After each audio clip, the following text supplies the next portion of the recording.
అల్లు అర్జున్ నటించిన Pushpa 2 movie release టైంలో premiere show సమయంలో సంధ్యా థియేటర్ వద్ద జరిగిన తొక్కిసలాట అందరికీ తెలుసు. ఈ ఘటనలో ఒక మహిళ మృతి చెందగా ఆమె కుమారుడు ప్రస్తుతం ప్రాణాలతో పోరాడుతూ ఉన్నారు. గత 5 నెలలుగా ప్రముఖ ప్రైవేట్ హాస్పిటల్ కిమ్స్ లో చికిత్స పొందుతూ ఉన్నారు.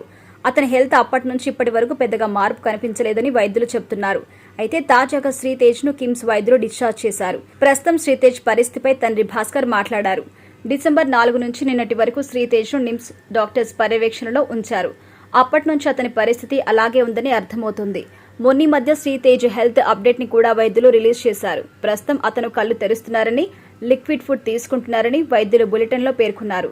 గత 15 రోజుల నుండి శ్రీతేజ్ నోటి ద్వారా లిక్విడ్ ఫుడ్ తీసుకుంటున్నారని అతని తండ్రి భాస్కర్ తెలిపారు. ఆరోగ్యం స్థిరంగా ఉన్నప్పటికీ మనుషుల్ని గుర్తుపట్టలేకపోతున్నారని, త్వరలో ఆ సమస్య నుండి కూడా కోలుకుంటారని ఆశిస్తున్నాము అంటూ తెలిపారు.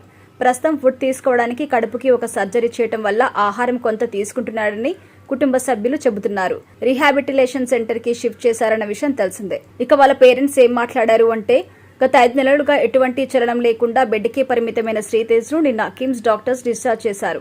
ప్రస్తుతం అతని రీహాబిలిటేషన్ సెంటర్ కి మార్చారు. తాజాగా శ్రీతేజ్ తండ్రి మాట్లాడారు. శ్రీతేజ్ ప్రస్తుతం చూస్తున్నారు, కానీ మనుషుల్ని గుర్తుపట్టడం లేదు. లిక్విడ్ ఫుడ్స్ తీసుకుంటున్నారు. ఇక రీహాబిలిటేషన్ సెంటర్ కి మార్చడం వల్ల అతనిలో కదలికలు మొదలవుతాయని డాక్టర్లు చెప్పారు. ఏదైనా ఇక భారమంతా దేవుడిపై ఉందని వాళ్ళన్నారు. అయితే మళ్లీ హాస్పిటల్ కి తీసుకెళ్తే ఇన్ఫెక్షన్స్ వచ్చే అవకాశం ఉంది కాబట్టి 1 నెల అలా అబ్జర్వేషన్ లో ఉంచి తర్వాత తీసుకురావాలని డాక్టర్లు తెలిపారట. ఏదేమైనా కూడా శ్రీతేజ్ ప్రాణాలతో బయటపడ్డారు. త్వరలో పూర్తి ఆరోగ్యంగా బయటకు వస్తాడని తెలుగు రాష్ట్రాల ప్రజలు కోరుకుంటున్నారు.